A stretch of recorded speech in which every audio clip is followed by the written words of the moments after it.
Okay, welcome back to Comic Book Karaoke. I say welcome back because if you have joined us already, you've seen episode 1, you're absolutely loving it. I'm absolutely sharing the love right back to you. And yes, that is a real sentence with great execution right there. It's convincing. My name is Chris. I am convincing, right?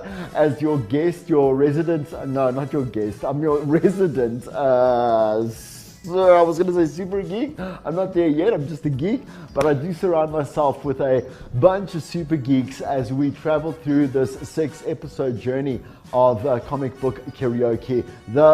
It's the recreation of a narrative that belongs in the 2020 space. Things that we have chatted about within the geekdom space and the multiverse, I would say, for so many decades. But as time moves along, things change, and I know I'm stating the obvious, but wow, to live in the 2020s and know that certain things are still massive obstacles. Like today, female representation, woman empowerment is something that, we all are behind, right? We see a lot of it being publicized. We assume a lot of it is, there's some follow through with it. But then we get some outcomes and results that just don't quite make sense. I kind of mentioned this before in the previous episode as we closed, but as we watch Marvel and DC, we always watch Marvel and DC in competition, as the higher, obviously, monopoly brands. Marvel is currently sitting on 9 lead individual storylines around focused and highlighted female characters, while DC is sitting back at 4, and that is just so odd and obscure. But we're going to chat about that too. And why is it so important to have representation? Well, one, obviously that comic book culture is it's a radical narrative of what should be happening in the world around us. That's actually the definition of art and culture as it is. We give a pop expression of what we see around us and what we want to actually see happening in the years to come. So, this is a conversation once again that we bring to the front of the foreline or whatever it may be, right?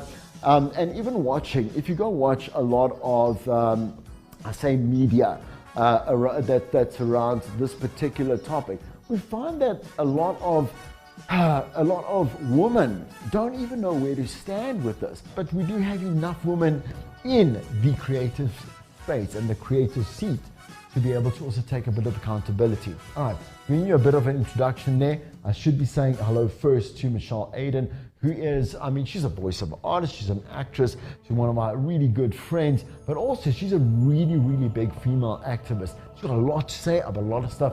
Let's see what she's all about.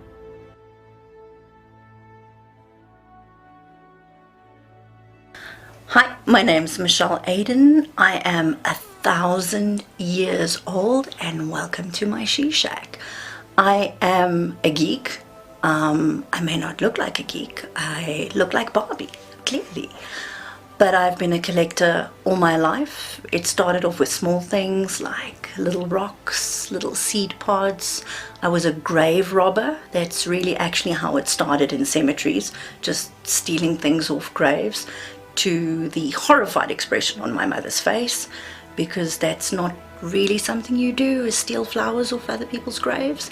Then it evolved more into toy collecting, hoarding, as some people might call it, and it has evolved into this. And what do I geek out about?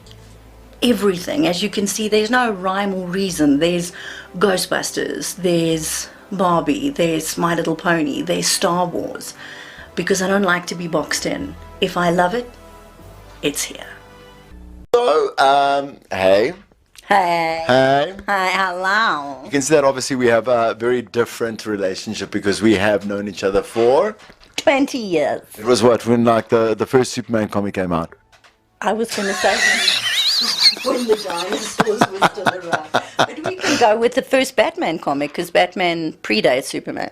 Well, okay. No, but now why must we already start on the wrong foot? Yeah. Where there was a concern with the behavior of Harley Quinn, her relationship with the Joker, her relationship with other women, and that she is unhinged. Even when she is in Suicide Squad and she is pretending to be good, what is she going to do at any moment? And what does that mean for young girls? Okay. But I can't speak to that because I don't know what the psychology is behind that. But there is a notion of cancel culture around anything that is perceived to be slightly concerning. Yeah.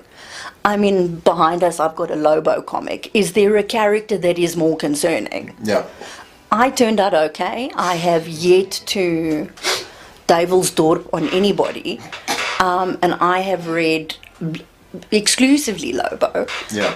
Because, and I mean, he has no rules, he has no qualms, and let's not call him a mercenary, let's call him a murderer. Yeah. So I am concerned about the cult of wokeism. Equity, to me, is what it's all about. Yeah. And this is something, this fight has never made sense to me. You and I are not equal. We can't be, because we're different. Yeah. Equity is what's fair. And therein lies the crux of this. Right. Equity is what's fair and what's valuable to either or both parties. Yeah. We cannot be treated equal when we are so inherently different. And now we're living in a culture where everything is fluid. Everything is not fluid. Water is fluid. Yeah. You and I are not fluid. So there again, I want to preface this. This is only my opinion. Come for me. That's why you But when it comes to women just want equity. I do not want to be equal because my uterus makes me different. And I understand there are people going through processes to become versions of women and things like that. Again, come for me. But equity is what is fair. Yeah. Equal is we start on the same pace, but then we must be exactly the same. We must weigh the same. We must have eaten the same food. We must have been raised in the same home for us to run the same race. Yeah. Alvin Toffler wrote a book in 1970.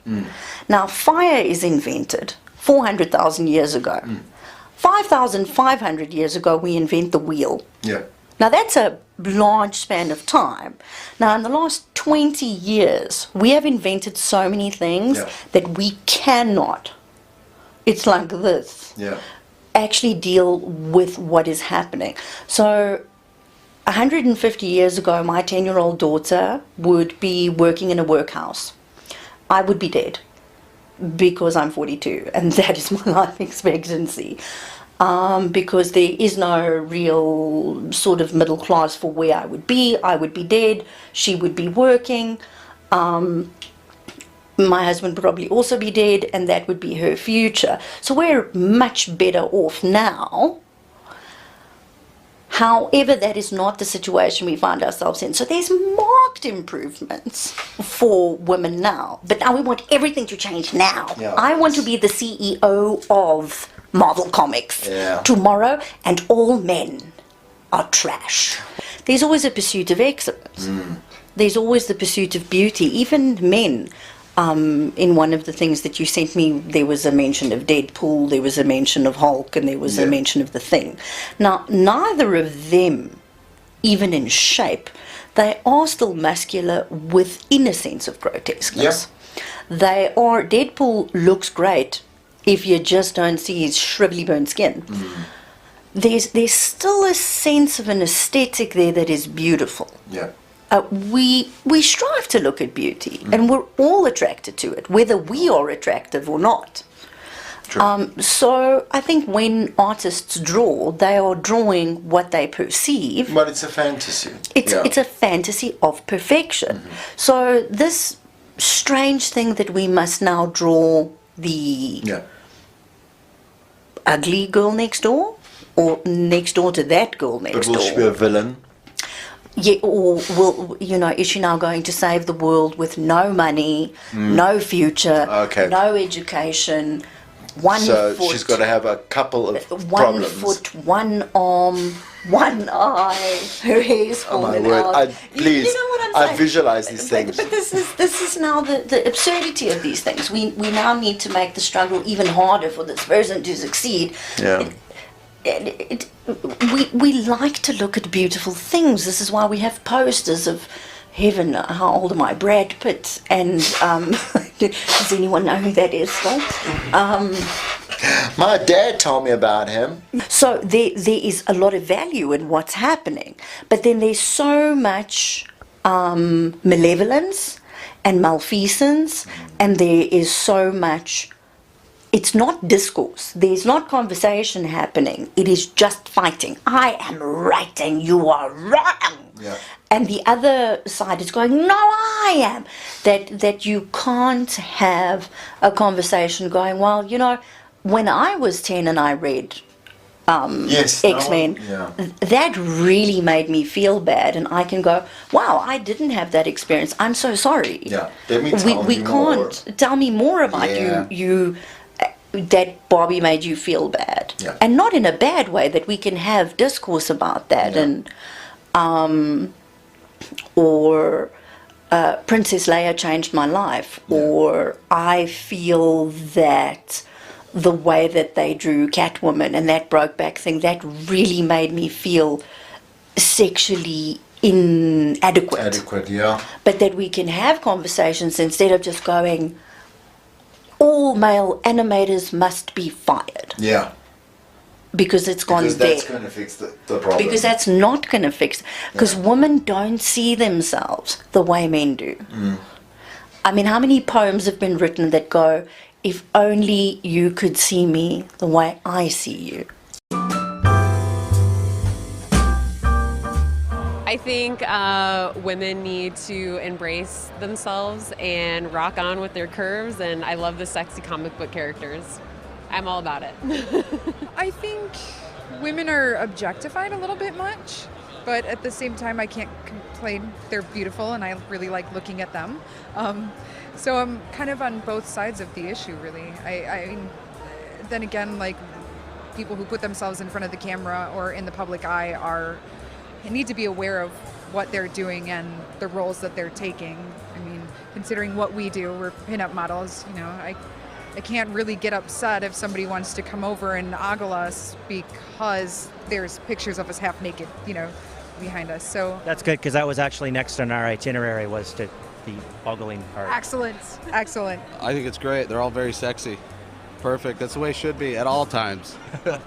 You know, it really depends. I'm a big fan of like hack slash and things like that. So it's rough because like the women are generally portrayed as, you know, the really strong physical characters and really what's the word I'm looking for? Just, you know, sure of themselves and everything.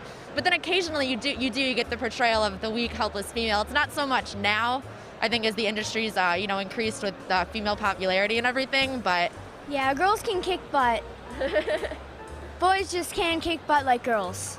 Women, not just in comic books, but in media and everything, they got to lose weight, they got to look a certain way. Who cares? I love women regardless, you know what I mean? And I'm EOE, you know, that, I mean, who cares, you know? Fat, skinny, you know, black, white, green, purple, who cares, you know? Just like Captain Kirk, you know how you make love to them green ones.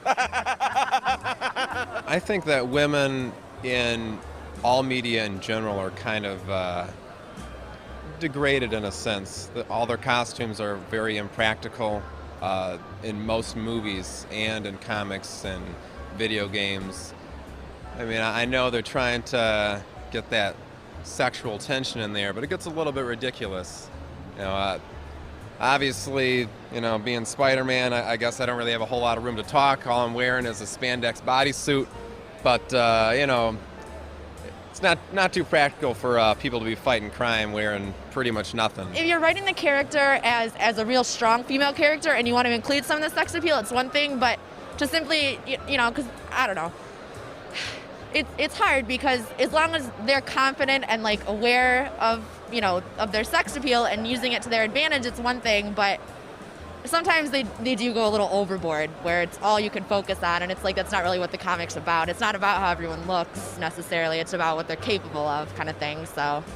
So do you feel comfortable with her reading a comic where, you know, with scantily clad women? Do you think that that's appropriate? What do you think about that? You know, I do censor a little bit what she reads. She's my little sister, and I don't want her reading anything out of her, you know, her age group. But we've definitely, she likes Emma Frost a lot, and that one can be difficult. There's, you know, so I censor her a little bit. They write comics sometimes, we're thinking that we're all like weird perverts, and it's reinforcing a stereotype of comic fans. And I think it's super lame because we've come a long way with, you know, like Buffy and, you know, all Joss Whedon has done and all that. I think a parent should be a role model. I don't agree with people who want to pawn off people's actions on media, or, you know, the kids are awful because they're reading comic books or because of this or because of that. Like, if their parents instill in them judgment and proper behavior, then those things aren't going to be an issue. Admiring them, absolutely. I mean, that's just the core of literature, is finding yourself in these worlds and taking on these characters, and I think that's great, but I think all of that needs to start with the parents, for sure. So there's still room in this world then for good role models and good pinup girls and all of that other stuff, right?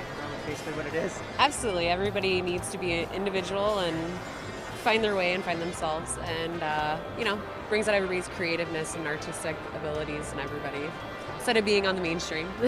So women kick butt. Yes. Women kick butt. Comic Book Syndicate assemble! Comic Book Syndicate assemble!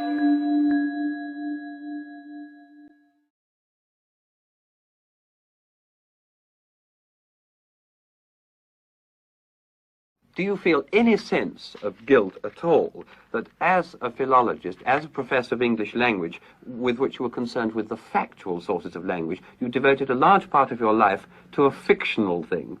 No, actually, it's done language a lot of good. You know? No, there's quite a lot of linguistic wisdom in it. I don't feel a guilt complex about The Lord of the Rings, as many people have said. Now we know what you wasted the last 14 years upon. You can now get on and complete some of those professional tasks which you neglected. And so immediately after I retired, I was more busy working at my proper things than I'd been for a long while. Yes. Is the book to be considered as an allegory? No. I just like allegory whenever I smell it. Do you consider the world declining as the third age declines in your book? And do you see a fourth age for the world at the moment? Our world? Well, the person of my age, you see, is exactly the kind of person who's lived through one of the most quickly changing periods of narrative history. And that the world is a totally different place now, at a speed. Everybody feels that. Anybody who lives over 70 begins to feel that all through history. You can see that they do. But surely there's never been in 70 years so much change. Oh, surely never. No, this, I mean, one doesn't have to be 70 years old to appreciate this. The world which I brought up as a small child was indefinitely closer to the world, say, of Shakespeare. There's an autumnal quality throughout the whole of The Lord of the Rings. There's a sense of continuous change. Each character feels himself to be part of a story that's forever continuing. In one case, a character says the story is continuing, but I seem to have dropped out of it. Yeah. However, everything's declining and it's fading, at least towards the end of the Third Age.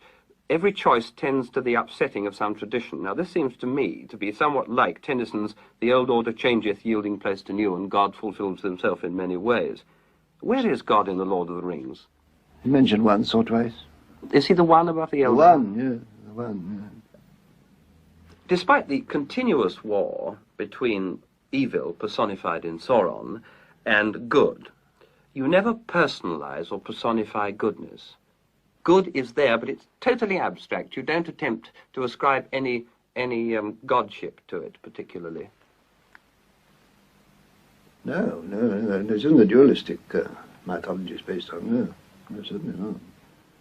But, I mean, the whole book is nevertheless nothing but the battle between good and evil. Well, that's, I suppose, actual conscious reaction from a war, from the stuff that I was brought up on, a war to end wars, that kind of stuff, which I didn't believe in at the time, and I believe in less now. If I can take this a bit further, I may make my point clearer. In battle, Frodo and Sam call on Galadriel, or their native country. Gimli calls on his ancestors' axe, if I read your appendices correctly, and the men call only on their swords by name or on their kings or lords.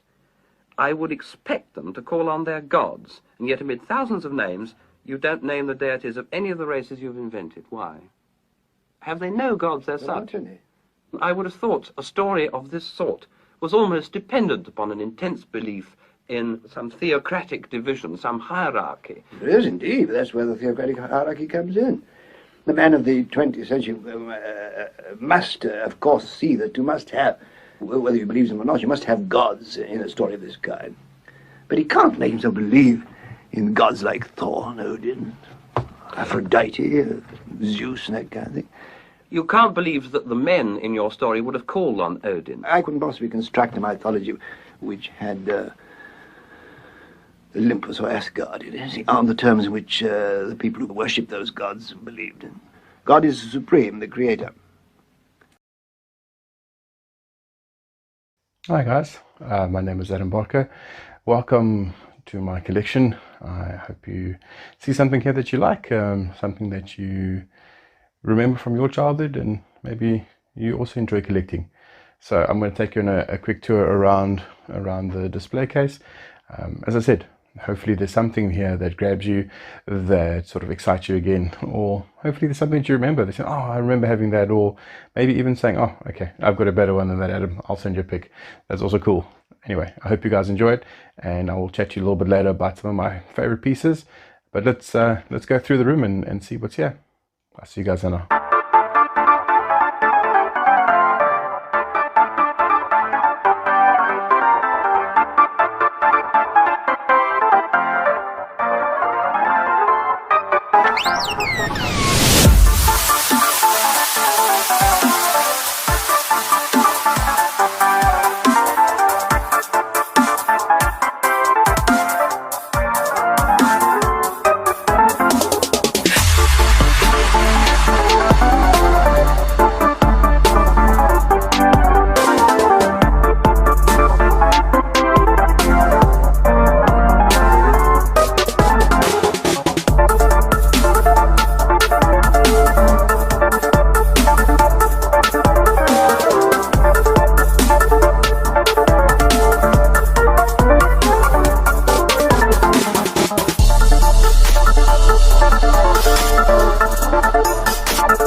Well, I hope you enjoyed that.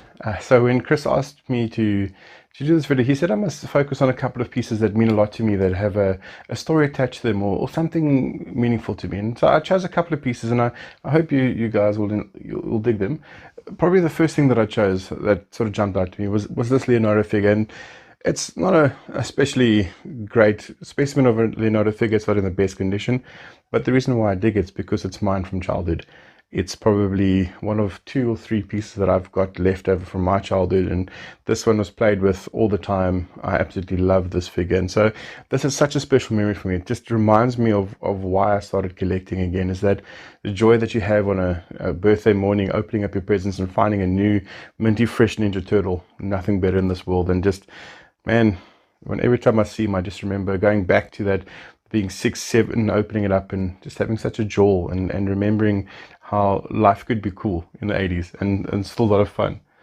The next one I want to show you guys is this one over here. It's an Andre the Giant. It's quite a beat up figure, and once again it also has a story. This used to belong to a very good friend of mine, and I remember going over to his house quite often, and I would sort of always gravitate to this. I mean, growing up, I think most of us would now not say so, but I think watching WWF or now it's called WWE was a rite of passage, a thing that we used to record. We used to swap tapes at school and absolutely loved it. And I think I still was in sort of primary school, high school, and Andre the Giant was just such an amazing guy, just such a fantastic wrestler, and just larger than life. I mean, Andre the Giant, I mean, the name says it all. And I remember going to a good friend of mine and seeing this figure then. Always when we would play G.I. Joes or whatever, somehow Andre the Giant would always end up in my hands, and he would always be on my team fighting the bad guys or the good guys or whatever side we were on. And so a couple of years ago, my friend actually gifted this to me for Christmas, and it was just such an amazing thing to get this figure, one of the figures that I played with as a child at a friend's house and absolutely loved. And yeah, got it as a gift. So this will always have a fantastic place in my collection. Next is this one over here, signed Kevin Eastman, Rat King. If I remember correctly, I think Chris has one very similar with exactly the same, and absolutely love this. I mean, if you love the Ninja Turtles, you know who Kevin Eastman is, you know the story, the history behind it, and to actually have a piece of his own in your collection, one of his own figures signed by him that was previously owned by him, it's such a wonderful feeling. And I don't really like signed things that much, but out of the couple of things I do have that signed, this has got to be one of my favorites. I just think just the little art, little doodle, the signature under the foot, and just knowing that this was in the hands of the creator of arguably the best cartoon series of all time, one of the greatest action figure lines of all time, and just has got such a great place in my collection. And every time I see it, I'm just filled with joy. And this is why we do it. This is why we collect, isn't it? To get that joy, to get that nostalgia, to get that feeling again of being a kid and excited by something. And this for me just hits me right in the feels every time I see it. And I said I don't really do the autograph thing, but I have another autograph. It's an autograph picture, not necessarily an action figure, but it's of Darth Vader, David Pearce, and it's autographed to me. And I absolutely love Star Wars. As I said to you earlier, it was my second favorite, is my second favorite line. And to have Darth Vader himself autograph a picture to you, and I always used to joke that if the house catches on fire, my wife can grab the kids and I'll grab this and make sure that it's safe. So this has a very fantastic and a wonderful place in my heart. And then the last thing, one that I absolutely adore is this. I spoke very briefly about it earlier, and it's a turtle van that came out last year that was done for me. My friend did this for me.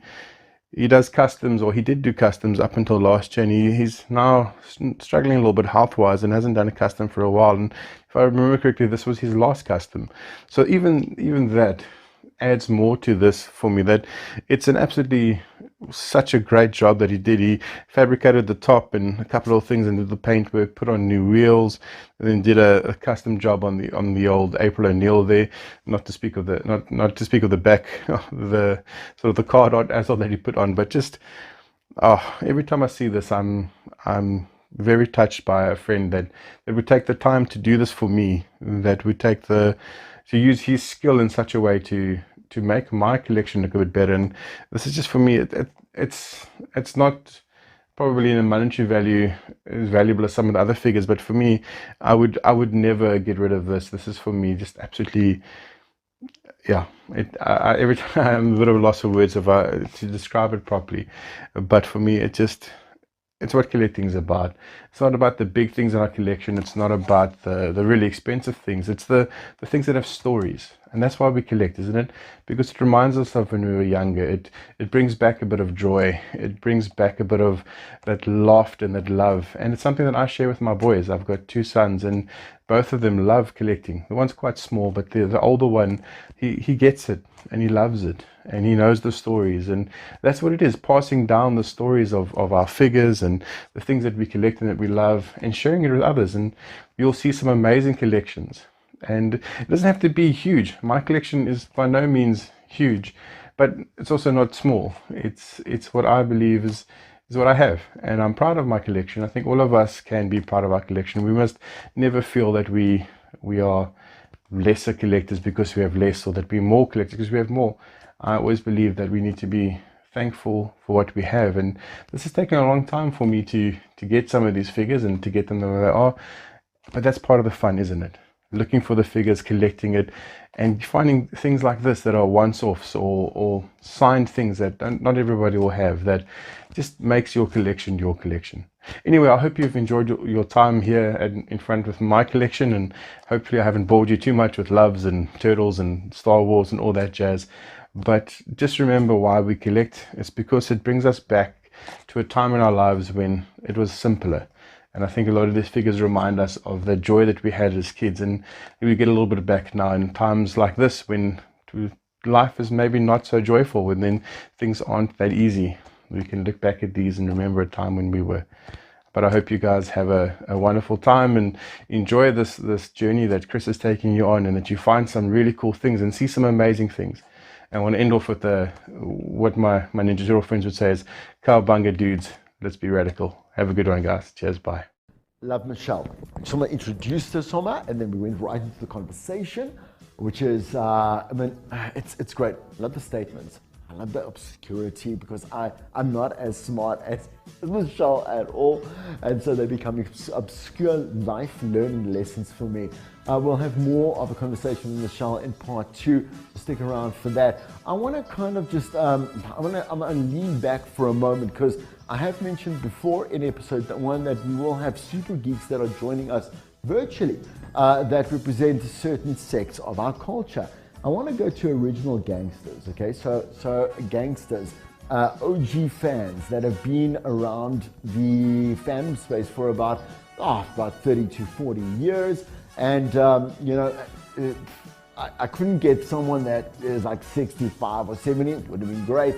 But I did find Justin Render. Justin Render is not 65 or 70. He's in his 40s right now. He's a graphic artist. He's a massive geek himself. And he's also written for the mass online, comic book source of news and opinions, or whatever, CBK. I'm sure you know about it too. So he's a writer there. And I decided to have a chat to him about where he stands as an OG geek, but also where he stands amongst every fellow geek around him.